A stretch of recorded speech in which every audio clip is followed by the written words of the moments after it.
ఈరోజు BRS party KCR గారి నాయకత్వంలో ఎన్నో అద్భుతాలు సాధించింది. ఒకప్పుడు భారతదేశంలో ఏముండేదంటే బెంగాల్ ఆచరిస్తుంది, దేశం అనుసరిస్తుంది అనేవారు. కానీ కేసీఆర్ గారి చరిత్రను తిరగరాసిండ్రు, తెలంగాణ ఆచరిస్తుంది, భారతదేశం అనుసరిస్తుంది అనే గొప్పగా 10 ఏళ్లలో చేసి చూపించారు కేసీఆర్. ఇదేదో పొలిటికల్ స్పీచ్ కాదు. మీరు లాస్ట్ 10 years లో చూస్తే, మీరు గూగుల్లో సెర్చ్ చేస్తే పర్ క్యాపిటల్ ఇన్కమ్ లో మన తెలంగాణ రాష్ట్రం దేశంలో అగ్రగామిగా ఉంటుంది. పర్ క్యాపిటల్ పవర్ కన్జంప్షన్ లో ఇండియాలో మనం టాప్ 2-3 లో ఉంటాం. మన జిఎస్డిపి గ్రోత్ రేట్ లో ఇండియాలో ఏ స్టేట్ కూడా మన దరిదాపుల్లో కూడా జిఎస్డిపి గ్రోత్ రేట్ లో ఉండదు. ఎవ్రీ హౌస్ హోల్డ్, ప్రతి ఇంటికి స్వచ్ఛమైన త్రాగునీరు అందించింది కేసీఆర్ గారు. యాక్చువల్ గా మన ఎలక్షన్ మేనిఫెస్టోలో పెట్టలేదు, కానీ కేసీఆర్ గారు తనకు తానే డెడ్ లైన్ పెట్టుకున్నాడు. ఓ రోజు అసెంబ్లీలో మాట్లాడుతూ వచ్చే 3 ఏళ్లలో ప్రతి ఇంటికి త్రాగునీరు ఇవ్వకపోతే మళ్ళీ ఎన్నికల్లో పోటీ చెయ్యము అని చెప్పాడు కేసీఆర్. మా గుండెలు అదిరిపోయింది అసెంబ్లీలో ఉన్నాం, ఇంత ధైర్యంగా చెప్పిండు. ఎందుకంటే మనకంటే ముందు 60 ఏళ్ళు పాలించిన వాళ్ళు ఉన్నారు. 60 ఏళ్లలో చేయని పనిని 3 ఏళ్లలో చేస్తాను. ఒక మారుమూల గోండుగూడెం నుంచి హైదరాబాద్ నగరం వరకు ప్రతి ఇంటికి స్వచ్ఛమైన శుద్ధి చేసిన త్రాగునీరు అందిస్తాను. ఆ ప్రోగ్రామ్ పేరే మిషన్ అని ఒక ప్రోగ్రామ్ పెట్టారు. నిజంగా ప్రతిరోజు ఉదయం లేస్తే మనం కాఫీ టీ ఎట్లా తాగుతామో, కేసీఆర్ గారు ఉదయం లేవగానే 2 పనులు చేసేవాడు. పవర్, అసలు మనం బీఆర్ఎస్ పార్టీ అధికారంలోకి వచ్చినాడు రాష్ట్రంలో హైదరాబాద్ లో 4 hours పవర్ హాలిడే. గ్రామీణ ప్రాంతాల్లో అయితే పొద్దున 6కి పోతే రాత్రి 6 దాకా కరెంట్ రాదు. కరీంనగర్, వరంగల్, ఖమ్మం, నల్గొండ, నిజామాబాద్ ఇట్లాంటి జిల్లా హెడ్ క్వార్టర్స్ అయితే daily 6 hours power cut. Industries కు 3 days పవర్ హాలిడే. ఆ సిచ్యువేషన్ లో రాష్ట్రం ఏర్పడింది. కానీ 1 year లో, ఎగ్జాక్ట్లీ ఇన్ ఎ ఇయర్, అది గ్రామీణ ప్రాంతమా, పట్టణ ప్రాంతమా, హైదరాబాద్ నగరమా, అది పరిశ్రమల, గృహ అవసరాల, వ్యవసాయమా, ఎవ్రీ కన్స్యూమర్ 24/7 క్వాలిటీ పవర్ ఒక్క సంవత్సరంలో ఇచ్చి చూపించాడు కేసీఆర్. 60 ఏళ్లలో దాని పని ఒక్క సంవత్సరంలో చేసి చూపించింది బీఆర్ఎస్ ప్రభుత్వం. అంటే అది కమిట్మెంట్, డెడికేషన్. ఉదయాన్నే మనం కాఫీ తాగినట్టు కేసీఆర్ గారు పొద్దున్న లేవగానే ఇలా పవర్ డిమాండ్ ఎంత, ప్రొడక్షన్ ఎంత, what is the gap, how to meet it out, ఎంత పర్చేస్ చేయాలి అవసరమే. కానీ ఉదయాన్నే ఫస్ట్ తన ఐప్యాడ్ తీసుకొని పవర్ డిపార్ట్మెంట్ చూసేవారు, దెన్ మిషన్ భగీరథ ప్రోగ్రెస్ చూసేవారు. ఇట్లా ఒక డెడికేషన్ తో పనిచేస్తారు. Not like a chief minister, ఈ work like a CEO of an organisation. అంత డెడికేటెడ్ గా, ఫోకస్డ్ గా పనిచేయడం వల్ల ఆ రకమైన అద్భుతమైన ఫలితాలు వస్తాయి. సో మనం చేసిన తర్వాత ఇండియా, భారత ప్రభుత్వం తెలంగాణ వైపు చూసింది. ఆ మిషన్ కాకతీయ రిప్లేస్ చేసి హర్ ఘర్ కో జల్ అని ఒక ప్రోగ్రామ్ స్టార్ట్ చేసింది. ఇండియా మొత్తం కూడా మేము నీళ్ళు ఇస్తాం. ఫస్ట్ టార్గెట్ 2020 పెట్టిండ్రు, 23 పెట్టిండ్రు, ఇప్పుడు 25 పెట్టిండ్రు, మళ్ళీ 28 కు ఎక్స్టెండ్ చేసింది. 3 ఏళ్లలో చేస్తామంటే కేసీఆర్ 3 ఏళ్లలో చేశారు. 10 ఏళ్ళు అయినా కూడా ఇంకా భారతదేశంలో ఆ ప్రోగ్రామ్ ఇంకా పూర్తి కాదు. సరే, అఫ్ కోర్స్ మనము ఈ దేశానికి ఉపయోగపడ్డాం, ఈ దేశానికి మార్గదర్శకంగా నిలిచాం. మనం పెట్టిన పేరు మిషన్ భగీరథ, కేంద్ర ప్రభుత్వం పెట్టింది హర్ ఘర్ కో జల్. ఈ రోజు ఒక 70-80% ఆఫ్ ఇండియా కంప్లీట్ అయింది. ఇంకో 20% ఉంది, ఇంకో 2-3 years లో కావచ్చు. అది తెలంగాణ రాష్ట్రం, బీఆర్ఎస్ పార్టీ ఈ దేశానికి ప్రతి ఇంటికి త్రాగునీరుకు మార్గదర్శకమైంది. అలాగే మనం ఇంకో ప్రోగ్రామ్ చేశాం, దట్స్ కాల్డ్ మిషన్ కాకతీయ. తెలంగాణలో చాలా చెరువులు ఉంటాయి. మనందరం ఏదో ఒక గ్రామం నుంచి వచ్చిన వాళ్ళమే, బ్యాక్ అండ్ ఏదో ఒక ఊరు ఉంటుంది మనకు. సో ఏ ఊర్లో పోయినా 10 చెరువులు, 20 చెరువులు, 30 చెరువులు ఉంటాయి, కుంటలు, చెరువులు.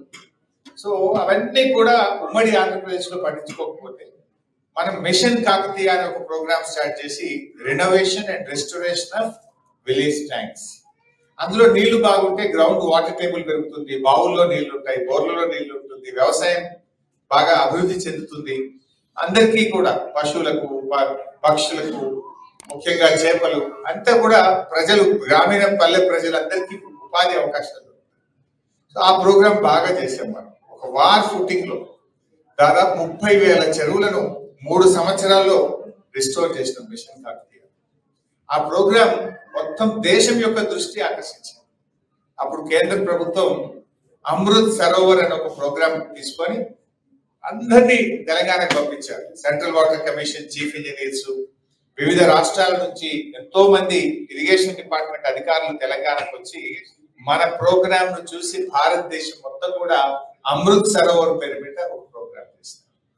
సో అట్లా ఒకటిగా మన రైతుల కోసం first of it's kind in our country అసలు రైతులకు నేరుగా క్యాష్ ఇన్సెంటివ్ ఇవ్వడం. అంటే వ్యవసాయం ఇవాళ రేపు గ్రామీణ ప్రాంతాల్లో ఏమైంది, వాడు 100 ఎకరాల భూమి ఉండని, 50 ఎకరాల భూమి ఉండని, 10 ఎకరాల భూమి ఉండని, రైతుకి ఎవడన్నా పిల్లని బట్టి ఇవ్వడానికి రెడీగా లేదు. యూకేలో వచ్చి వాడు చిన్న వాచ్మెన్ జాబ్ చేసినా వెతికిస్తారు. కారణం ఏమైంది, ఎందుకు జరిగింది అంటే రైతు అంటే ఆదాయం తగ్గింది, రైతు వ్యవసాయం అంటే చిన్న చూపైంది, అది లాభసాటిగా లేదు, ఎంత చేసినా కష్టమే అనేటువంటి భావన వచ్చింది. అటువంటి పరిస్థితుల నుంచి కేసీఆర్ గారు రైతు బంధు అనే ఒక ప్రోగ్రామ్ తీసుకొని ప్రతి ఎకరానికి సంవత్సరానికి 10,000 రూపాయలు ఇన్పుట్ సబ్సిడీ, దేనికోసం ఫర్టిలైజర్ కానీ దాన్ని దున్నడానికి ట్రాక్టర్ రైతు కానీ అట్లా ఎంకరేజ్ చేద్దాం వ్యవసాయాన్ని అని చెప్పి 10,000 రూపాయలు ఇచ్చాము. 24/7 క్వాలిటీ పవర్ ఇచ్చాము. చెక్ డ్యాంలు చెరువులు బాగా చేసి ప్రాజెక్టులు కట్టి సాగునీరు అందించాము. దాంతో వ్యవసాయం లాభసాటిగా మారింది. దాని పర్యవసానమే మీరు ఒక్కసారి గుర్తు తెచ్చుకోండి, బహుశా మీ అందరికి ఎక్స్పీరియన్స్ ఉంటుంది. బిఫోర్ 2014 అండ్ ఆఫ్టర్ 2014 మీరు చూడండి ఒకసారి. 2014 ముందు ఏ కరీంనగర్, మహబూబ్ నగర్, నల్లగొండ మనం ఎక్కడ పోయినా కూడా 3 లక్షలు 2 లక్షల రూపాయలకి ఎకరం భూమి ఉండేది. కానీ కేసీఆర్ గారు వచ్చిన 5 ఏళ్లలో 3 లక్షలు 30 లక్షలు అయింది, 2 లక్షలు 20 లక్షలు అయింది. అసలు తెలంగాణలో ఎక్కడ కూడా 50 లక్షల్లో భూమి లేకుంటాయి. సో అట్లా రైతు బంధు అనే మనం స్టార్ట్ చేసిన ప్రోగ్రామ్ గవర్నమెంట్ ఆఫ్ ఇండియా కూడా ఆలోచించి మంచి ప్రోగ్రామ్ అని చెప్పి దాని పేరు మార్చి పిఎం కిసాన్ యోజన పేరు మీద దేశం మొత్తం కూడా రైతు బంధును రెప్లికేట్ చేసినారు. Like that every programme Telangana ఆచరిస్తుంది, భారతదేశం అనుసరిస్తుంది అన్నంత గొప్ప పేరు మన రాష్ట్రానికి. అది విద్యుత్ వినియోగంలో కావచ్చు, కరెంట్ లో కావచ్చు, రోడ్ ట్రాన్స్పోర్ట్ కావచ్చు, డ్రింకింగ్ వాటర్, అంటే ఏ సెక్టర్ తీసుకున్నా కూడా Telangana has become a model. అసలు మన ప్రభుత్వం ఉన్నప్పుడు ఆల్మోస్ట్ ఎవ్రీ మంత్ ఏదో ఒక స్టేట్ నుంచి ఏదో ఒక డెలిగేషన్ వచ్చేది. డ్రింకింగ్ వాటర్ స్టడీ చేసుకోవడానికి, పవర్ సెక్టర్ స్టడీ చేయడానికి, హరితహారం స్టడీ చేయడానికి. యూకేలో మేము నిన్నటి నుంచి తిరుగుతా ఉంటే జస్ట్ అకాడమిక్ గా తెలుసుకుంటున్నాం. ఒక చెట్టుకు కొట్టాలంటే ఎంత కష్టం, ఇక్కడ చెట్లను ఎంత జాగ్రత్తగా చూస్తారు, ఎన్విరాన్మెంట్ ఎంత బాగా ప్రొటెక్ట్ చేస్తారు, ఎన్విరాన్మెంట్ హౌ ఇంపార్టెంట్ హియర్ అనేది నాకు చెప్తా ఉంటుంది మన మిత్రులందరూ. సేమ్ థింగ్ కేసీఆర్ గారు ఆలోచించారు. నో అదర్ చీఫ్ మినిస్టర్ ఇండియాలో ఎవరు చేసి ఉండరు. మన తెలంగాణ రాష్ట్రం ఏర్పడిన తర్వాత 7.7% గ్రీన్ కవర్ పెంచి ఇండియాలో ఫస్ట్ అండ్ నంబర్ 1 స్టేట్ గా తెలంగాణ చేసుకుంది. 10 years లో 7.7 గ్రీన్ కవర్ పెరిగింది. జనరల్ గా గ్రీన్ కవర్ పెంచితే ఓట్లు రావు, ఓట్లు వచ్చేది కాదు, ప్రజలకు వెంటనే రిలీఫ్ కానీ దాని అర్థం కాదు. దాని effect you can see after a decade, maybe a decade. So అది పొలిటీషియన్స్ కు నచ్చే ప్రోగ్రామ్ కాదు. కానీ కేసీఆర్ ఇస్ ఎ విజనరీ. నేను కాదు, నా రాష్ట్రం ముఖ్యం, నా ప్రజలు ముఖ్యం అనుకున్నాడు కనుక 10 ఏళ్లలో 7.7 గ్రీన్ కవర్ పెంచారు. దాన్ని చాలా ఇంపార్టెంట్ తీసుకుంది. ఎందుకంటే ఆరోగ్య తెలంగాణ అంటే మంచి ఆసుపత్రులు కట్టడం కాదు, మన జీవన ప్రమాణాలు పెంచడమే అది నిజంగా ఆరోగ్య తెలంగాణ అవుతుంది. సో నీ quality of air, quality of water, నీ road network, all these things are very important. అట్లా మన రాష్ట్రాన్ని అద్భుతంగా అభివృద్ధి చేసుకొని పోయినాం. సో అందుకే తెలంగాణ ఈ దేశంలోనే ఒక నంబర్ 1 రాష్ట్రంగా అభివృద్ధి జరిగింది. సరే అన్ఫార్చునేట్లీ వాళ్ళకు అర్రాస్ పాటలాగా పాడింది. కేసీఆర్ 10,000 రైతు బంధు ఇచ్చింది కదా, నేను 15,000 ఇస్తాను. ఒక ఆయన మెదక్ ఎమ్మెల్యే, మీరు ఎప్పుడైనా వీడియో చూసిండ్రో లేదో, ఎలక్షన్ లో పోటీ చేసిన ఆయన, కేసీఆర్ 24 గంటల కరెంట్ ఇచ్చిండు, రోజుకు నేను 48 గంటలు ఇస్తాను. చూసిందే సోషల్ మీడియా. సో అట్లా వాళ్ళు మాట్లాడేసినారు, ఏది పడితే అది మాట్లాడినారు. కేసీఆర్ ఆడపిల్ల పెళ్లికి 1,00,000 రూపాయలు ఇస్తున్నాడు కదా, మేము ఇంకా తులం బంగారం కల్పిస్తామన్నారు. సో అట్లా ఏది మాట్లాడినా చెప్తూ ప్రజల్లో ఒక రకమైన మార్పు.